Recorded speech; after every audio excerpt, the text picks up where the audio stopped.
People have asked me a bunch of times about casting resin around something like the handle of a tool around the tool itself. I've made a lot of my own sculpting tools over the years, so let's do it. I made this tool handle to perfectly fit my hand, and I have to say it's incredibly comfortable to use. I need to drill a hole for this metal rod in both the wooden block and in the model, and this jig was purpose-built to hold the model straight up and down in the drill press.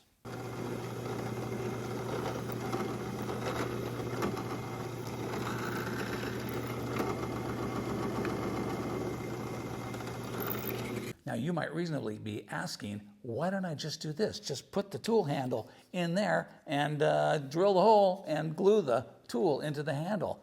That's exactly how I've made every one of my tools over the years, but this is a casting channel and potting in is a good technique to know, so we're going to do it anyway. As I always do, I'll lay out the mold case directly on my bench. This craft paper is perfect for that. I'll also design the funnel, sprue, and vent system, transfer it to a chunk of wax, and cut it out on the jigsaw. Randy Rain pointed out to me that it's a scroll saw, not a jigsaw, and she's right. So go check out her channel. It's a lot of fun. Time to build the mold case. I can't remember the last time I actually bought lumber. I always scrounge it out of dumpsters, back alleys, and other disreputable places. There's always wood laying around that you can use to build your mold cases. It's a pretty simple mold box. All the pieces should fit together just fine. Here, I'm tapering the sprue to fit the tool handle. You can purpose build your funnels and sprues to fit the casting situation. They don't have to all be round funnels and rods. They can really be almost any shape, size, or configuration. It's whatever you need to be able to pour resin into the mold cavity, have it fill efficiently, and also leave a path for the air to escape out the vent. Okay, let's see how the thing all fits together. It's pretty simple, so it should go together just fine and only take a couple of clamps to hold it. You can see how the part lays inside the mold. It's only touching at the top, so the wall thickness is going to be thin at the funnel, but it still should work. So let's mix up some rubby-dub-dub, suck the gas out of it, and get to pouring. It's a tall, skinny mold, so it's a pain in the butt to pour. So I'm going to pour down one side and let it fall as best as it can all the way down to the bottom. The rubber is going to drape the model on one side. There's no way really to avoid that, but it's a pretty smooth model and it shouldn't catch too many bubbles. The air should be able to rise up as the rubber fills the mold. I topped off the mold, but I'm a little bummed out because I'm seeing air bubbles rising up. So we'll just have to wait to see if we've got a good solid mold or if we've trapped a bunch of air. It's the next day, the rubber is cured. Let's see what's what. Well, it's looking pretty good. I'm not seeing any bubbles, so that means that the rubber did its job and pushed them all out to the top. There was some minor leakage down here by the base, so let's trim all that off and get it nice and clean and tight. And we are ready to cut. We'll do our usual jagged in the rubber, but as straight as possible along the part. And the good news, it's a simple part to remove from the mold, so we only have to cut down one side. To prepare the steel rod for potting, we simply need to crimp some bends into it. That will lock it into the resin and it's not coming out.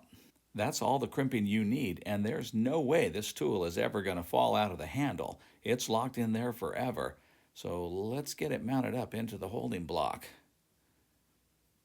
Can we stop for a minute and admire the beauty and majesty of a cut mold parting line? I mean, look at that. It's just basically invisible. That's going to create a parting line on the casting that is almost invisible and will require very, very little effort to clean up. Here you can see how the steel rod will lay inside the cavity. It should be as centered as possible and not touch the mold on any side. I broke out the mini heat gun to melt some wax. I'm concerned that under pressure, the resin will force itself down that hole and bond the metal right to the wooden block, and we don't want that to happen. So let's seal up the hole with wax, and then we know we won't have that problem. The wax seal is not flat, it's a mound, and that would cause a divot in the casting. But that's simple enough to fix, just trim it off flat with a razor blade. Now we can assemble the mold and get it ready to pour resin. I like to massage and tickle and poke and prod the parting line so as to get it as flat and as invisible as possible. A little bit of work here saves a lot of work later on. I put all 4 sides of the mold together, and that's just to make it less likely that the mold will get blown over when the air rushes into the pressure pot. This is quick cast urethane resin with a little bit of yellow and red dye in it, which should give us a nice orange color. I gotta go quick because the resin's gonna set up quick, so let's get to pouring. I pinched the cup into a spout because my funnel is small and I've got to pour slow but steady. It's a long, thin part, and you need to pour slow so the resin can run down one side all the way to the bottom, then rise and push the air out. But it looks like it filled up perfectly, so let's get this thing into the pressure pot. The reason I have a pressure pot is to suppress foaming, which happens when resin absorbs moisture from the air. Here you can see, that's no joke. It really does foam. I'm running the tank at 50 psi air pressure, and that's sufficient to suppress the bubble formation. Okay, here it is, but I'm none too happy. The resin level is way down. And it's pretty obvious we have some major leakage going on down there, so we'll have to figure out what happened. Oh yeah, we definitely had leakage.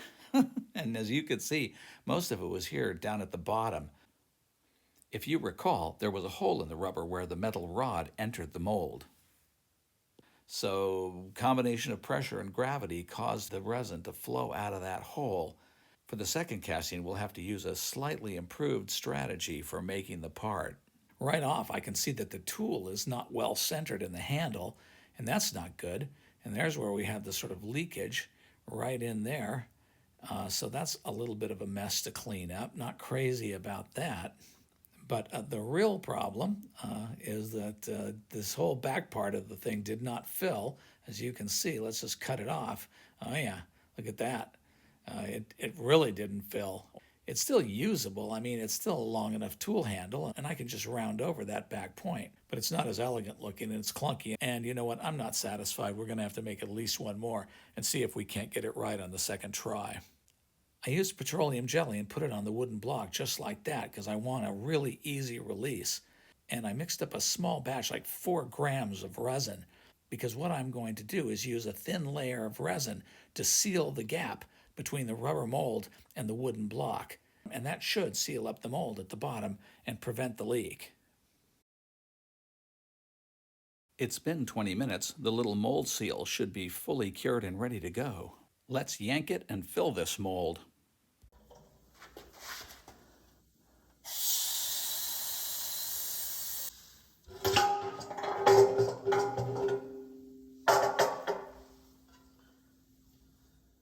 I mixed up another 20-gram batch, which is more than enough to fill the cavity, so let's get it poured. I'm running the tank at 50 psi, which is about the lowest pressure I can use and still prevent the formation of bubbles.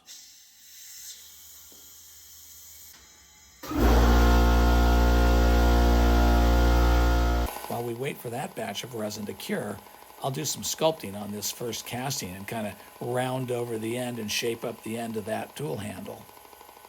After the rough shaping, I use 320 sandpaper to refine the shape and make it smooth and ready to polish. The witness cup says we're ready to go, so let's open the tank and see if disaster awaits us. All right, leaky mold number 2. It's not my lucky day.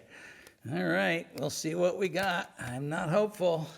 Okay. Maybe this time we got luck here. Let's see what we got.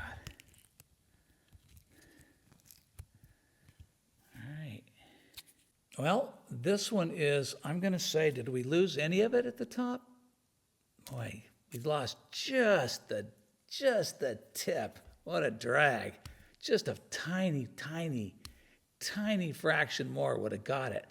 I might do a little repair on that and show you how I go about doing that. But not bad. All right, some kind of wicked flash, easily cleaned. It's an easy shape.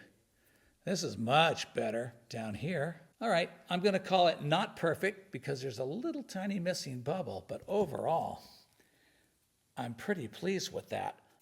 One way to fix bubbles in castings is to use the same resin that you cast the part with to patch the bubble. And if the shape lends itself like it does here, you can actually overfill the bubble and kind of mound up the resin, and it'll match the shape of the original part really well. See what I mean? Look at that. Look at that. It matched the shape really well. There's really going to be very minimal sanding and finishing to clean that up and make it look nice. With the resin repair cured, it's just a matter of sanding and scraping until you get all the surfaces where you want them. I like to use 320 grit paper because it cuts resin pretty fast, yet leaves a fine enough surface that it can be directly buffed out. After the sanding is complete, you can use a buffing wheel to polish it out. Here I'm using a compound that's designed specifically for plastic polishing, and it works really well. Of course, the more time and the more effort and the more energy you put into sanding and polishing, the better the results will be. And if you take your time, you can bring casting urethanes to a very high shine. One of the disadvantages to potting in is that you almost always have to clean up the resin casting around the steel or around the inserted part. It's easier, if the steel wasn't in the way, to clean up the whole tool. Potting in is one step saved, but I think in the long run it just adds more time and more effort to your work. One of the reasons I did this project was because I wanted a small, flat chisel. So I just hammered the steel flat. It's mild steel. It doesn't need to be hardened or tempered in any way because I'm using it to carve wax. I'm not carving wood or anything harder, just wax, and it does a beautiful job for that. If you like this video, watch this video next. If you got value from the video and you want to contribute to the channel, there's a super thanks button down below, or you can sign up for my Patreon. A link is also below. Hope you got something out of it. Thanks for watching. I'll see you in the next video.